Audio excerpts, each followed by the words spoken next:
Bom, graças a Deus, nosso curso de especialização aqui em Teologia Paulina, estamos estudando as passagens que falam de Priscila e Áquila. Aqui a gente acabou de discutir como que faz quando a pastora tem um ministério e o marido tem outro, e que o marido tem um ministério e a esposa tem outro. Discutimos agora aqui se o pastor deveria ou não colocar a igreja dentro da casa dele.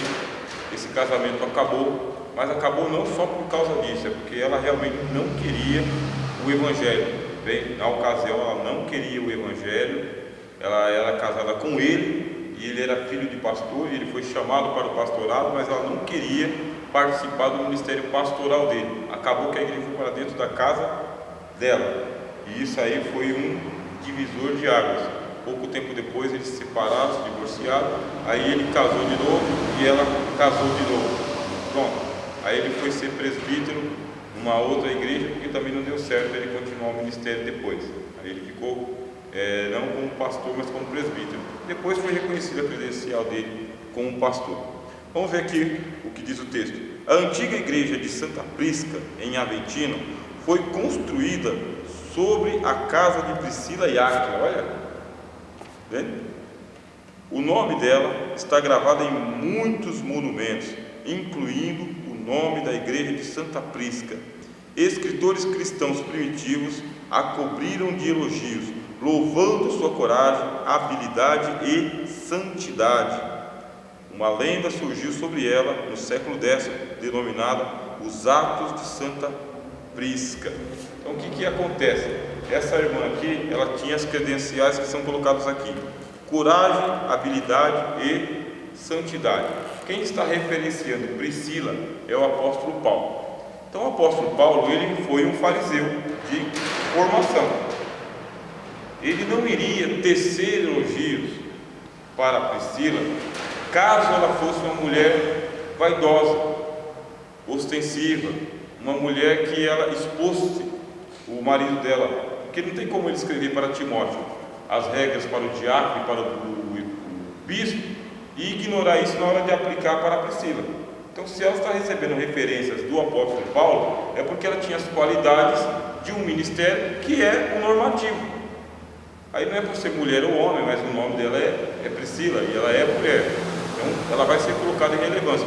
Recebeu do Senhor um ministério, um chamado, um dom, uma vocação, um talento, seja qual for o nome que você colocar aí, tá bem? Recebeu do Senhor, tem que ter as mesmas qualidades que o Espírito Santo, as mesmas. Tem, então trabalha. Até o mundo está falando mal de você, mas não foi Jesus que te deu dom? Foi, trabalha com dom. Não estou falando mal de você. Como disse o Senhor Jesus, não é a você que estão rejeitando, é a mim. Disse para Samuel. Deus falou para Samuel, não é vocês que estão rejeitando, estão rejeitando a mim. Então, se estou falando mal, pelo menos eu tenho essa despreocupação. Estou falando mal do irmão Rogério por N motivos. Aí eu lembro do que o Nietzsche falou. Nietzsche foi um filósofo. Ele era um filósofo muito irônico, muito irônico. A primeira oportunidade que ele tinha, ele soltava ironias. Aí ele disse: você está falando mal de mim? É porque você não anda comigo. Porque se você andasse comigo, falaria mais mal ainda.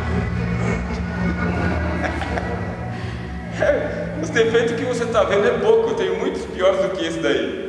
Então é uma ironia. As pessoas falam mal de você, deixa falar. Porque se conhecesse você, ia te conhecer os piores defeitos que você tem. Aí você ia conhecer os piores defeitos dela também. Vai ficar com a balança justa. Quer dizer, a gente não tem que se preocupar com o que estão falando de mal, nem com falando de bem. Não adianta, né? Os elogios são momentâneos e as críticas são permanentes. Então o que a gente vai fazer? Trabalhamos para o Senhor, semeamos no Senhor e esperamos que Deus nos proteja dessa raça de cobra. Não acaba. De vez em quando ele vai te colocar na sua ou a gente dá uma oportunidade, você fala assim: raça de víboras.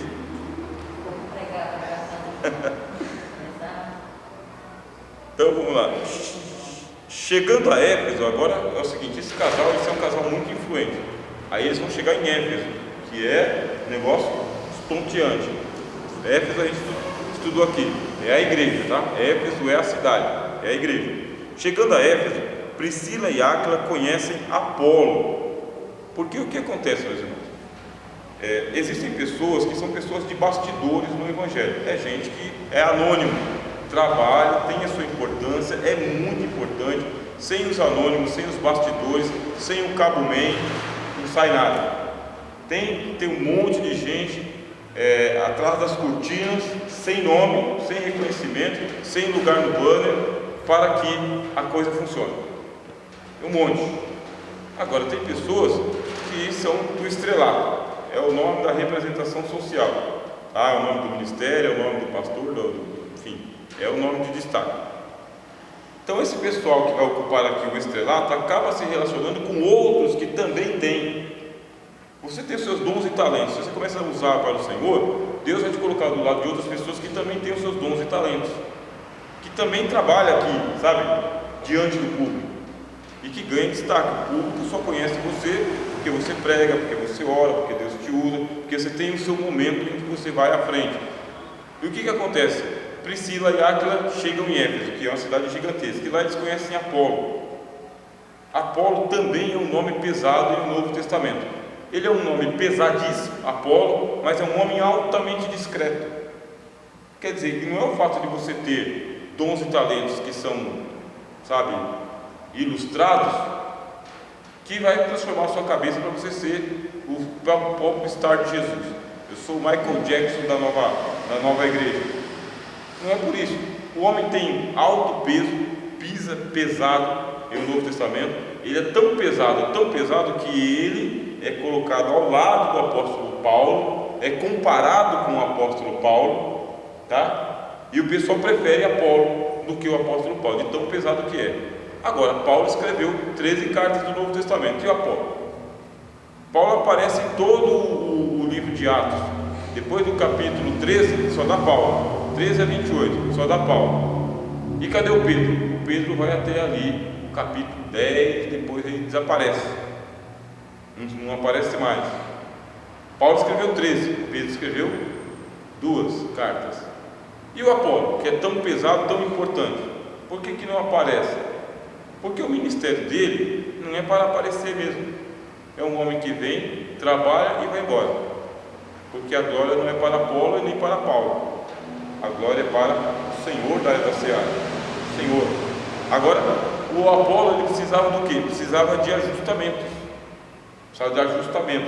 Porque ele era discípulo do batismo de João.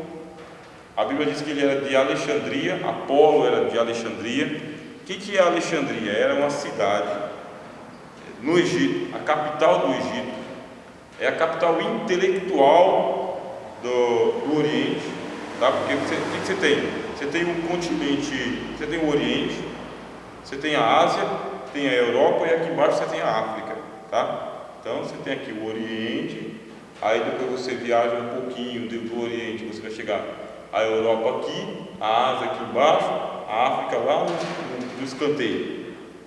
Isso aí que existe de continente. Mas a África ainda não está sendo conhecida, tá bem? O que está em evidência? Está o Oriente, está a Ásia e a Europa, onde o apóstolo Paulo entra. Então lá no Oriente existe o Egito. Aí o Egito foi invadido por Alexandre o Grande, Alexandre Magno. O que fez o Alexandre Magno? Ele helenizou o Egito, trouxe o grego para o Egito. E o Egito é o seguinte, ele é um lugar de uma alta espiritualidade. O Egito, ele é antiquíssimo, ele é do tempo das pirâmides. O tempo das pirâmides já chamava Egito. Sabe o que é você ter um país que não muda de nome? Tudo acontece em volta dele, o nome dele é Egito para sempre. Desde que nasceu é Egito, ninguém mudou o nome do Egito, é Egito até hoje.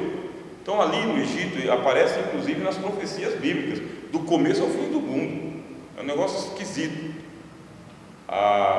Aí no Egito, inclusive, o Senhor Jesus foi para o Egito. O povo de Israel esteve 450 anos no Egito. Quando o povo de Israel saiu, não saiu todos os judeus do Egito, ficou judeu lá dentro do Egito. Quando tinha problema em Israel, era o rei egípcio que eles chamavam. Então o Egito é o seguinte, ele é um lugar de uma espiritualidade muito densa, muito pesada, sabe? O principado que toma conta do Egito ali é um anjo, uma potestade poderosa, um caiu ainda. Se tivesse caído, o nome nem era Egito mais. Ele fica lá, mas aqui embaixo as coisas vão mudando. Então o Egito já passou por muitas religiões.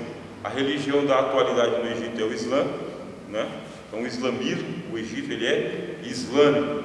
Mas houve um tempo em que o Egito, ele era helênico, helenizado. Havia uma espiritualidade helenista lá dentro. E essa espiritualidade helenista tinha a cidade de Alexandria. Os judeus que estavam em Alexandria, eles eram judeus que eles tinham um pensamento muito amplo mesmo. Não era aquele judeu fechado, sabe? Terra Santa é só a Palestina. Para o judeu do Egito, Terra Santa é onde o judeu colocar o pé, pra vocês terem ideia. Coloquei a planta do pé aqui, ó, na rua Centenária, aqui é santo. Por quê? Porque eu sou judeu e o meu pé é santo. Então esse é o pensamento que ele tem. Aonde eu pisar a planta do meu pé é santo, porque eu estou aqui. Eu saí daqui, não é mais santo, porque o santo é o judeu. É o pensamento que eles têm. Agora o judeu lá da Palestina fala que a Terra Santa é aquele pedaço de terra lá. É também, mas não é só aquilo. Então lá em Alexandria tinha uma comunidade de judeus, uma comunidade de judeus muito espiritualizada, porque o Egito ele é espiritualizado. Ir ao Egito muda a vida de muita gente, porque tem uma parte muito espiritualizada lá. Não é só as pirâmides, não é só o turismo, é a espiritualidade do país, por causa dessa potestade que eu falei para vocês, que existe lá. E tem esse Apolo. Apolo é de Alexandria. E Alexandria é um centro intelectual também, espiritualizado e de uma alta intelectualidade. Eles pensam tudo especulativamente, espiritualmente. Então, espiritualmente. Esse Apolo tem uma formação espiritual extraordinária. E ele aparece nas páginas do Novo Testamento aqui. Priscila e Áquila encontram esse homem. E ele está anunciando a chegada do Mashiach a partir da pregação de João Batista. Então é o batismo de João, o batismo de arrependimento. E o homem é eloquente, porque nas antiguidades havia o curso de oratória, mas não é um curso igual ao dia de hoje. Andava-se com o mestre da oratória e aprendia-se a colocar a palavra com elegância, com passo, argumentando e convencendo. Isso aí eram as escolas de oratória que haviam antigamente. E o Apolo, ele era eloquente, a Bíblia diz, eloquente mesmo.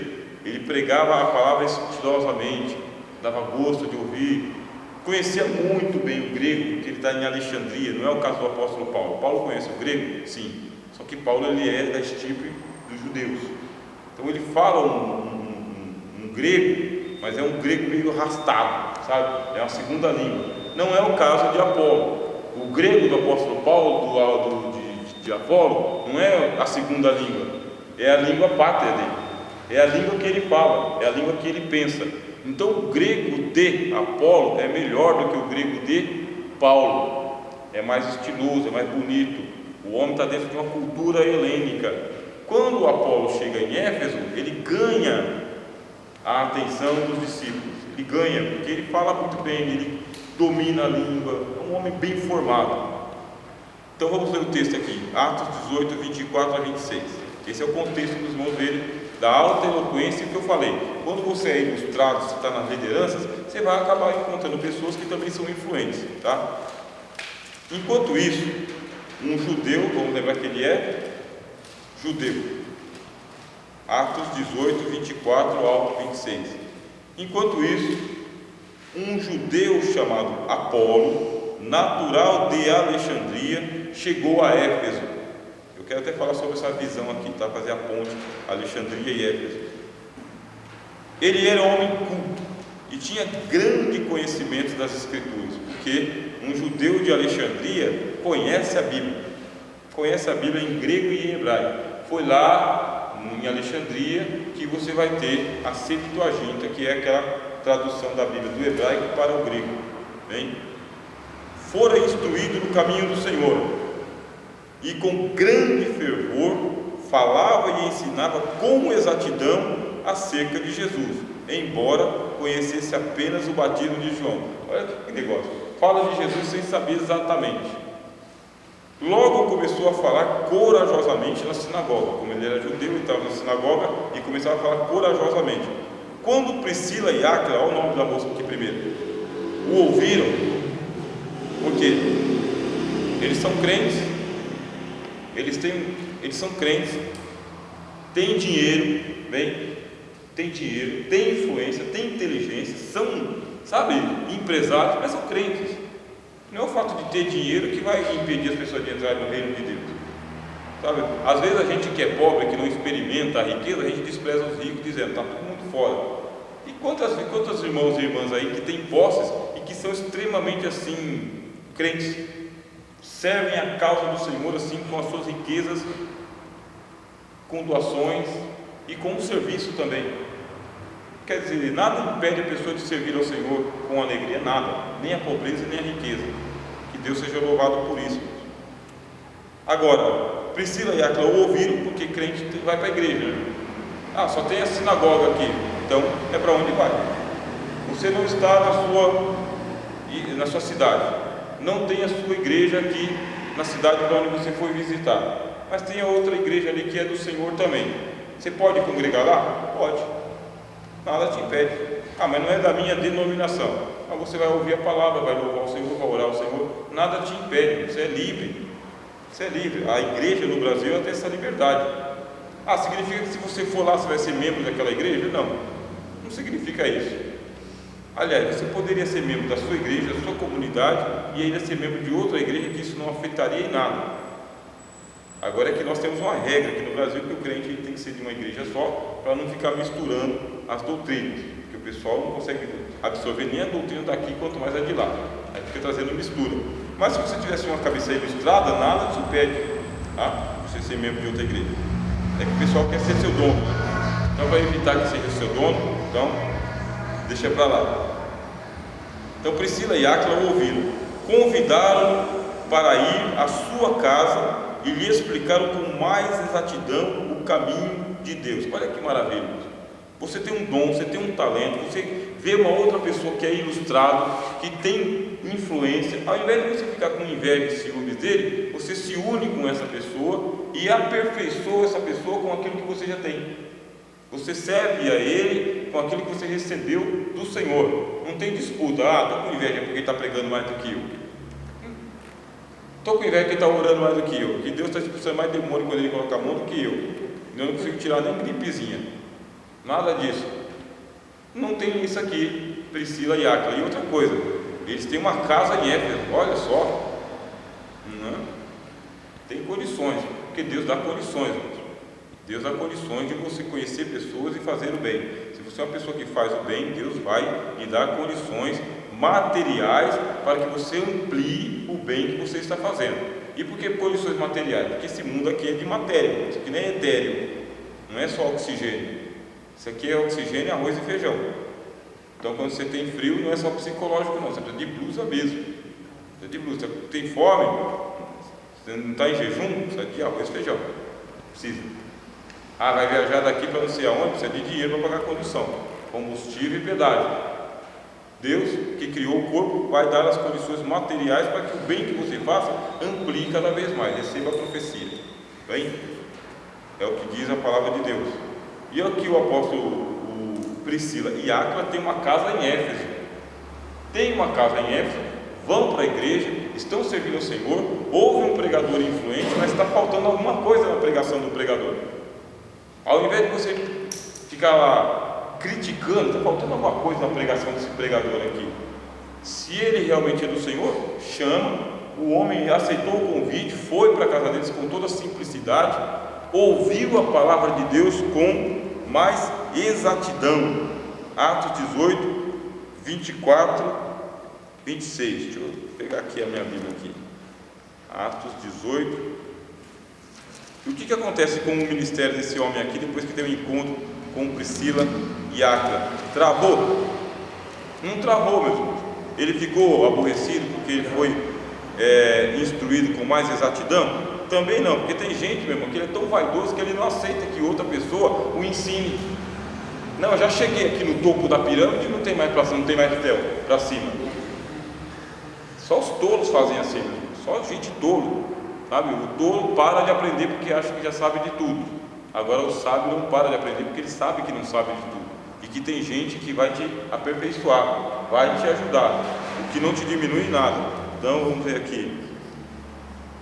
Aí a Bíblia diz, e rogando-lhe que ficasse por mais algum tempo, não conveio nisso. Por quê? 18, Atos 18, 24 ao 26.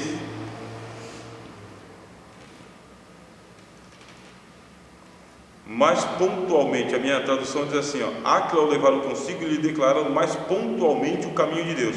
Querendo ele passar a Acaia, o animaram os irmãos e escreveram aos discípulos que o recebessem, o qual, tendo chegado, aproveitou muito aos que pela graça criam, porque com grande veemência, sinto até a virtude do Senhor, porque com grande veemência convencia publicamente os judeus, mostrando pelas Escrituras que Jesus era o Cristo.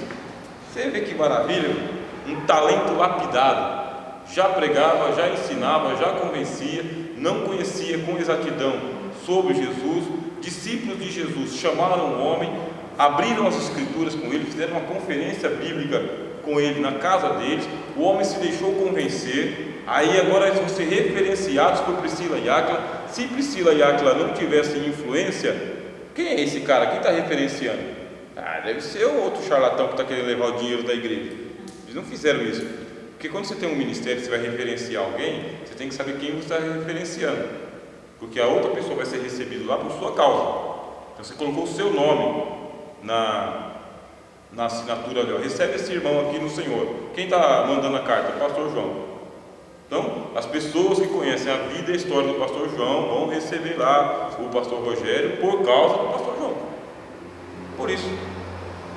Quem é o Rogério? Não sei, mas o pastor João recomendou ele. Aí recomendou para que recebesse o homem lá, sabe?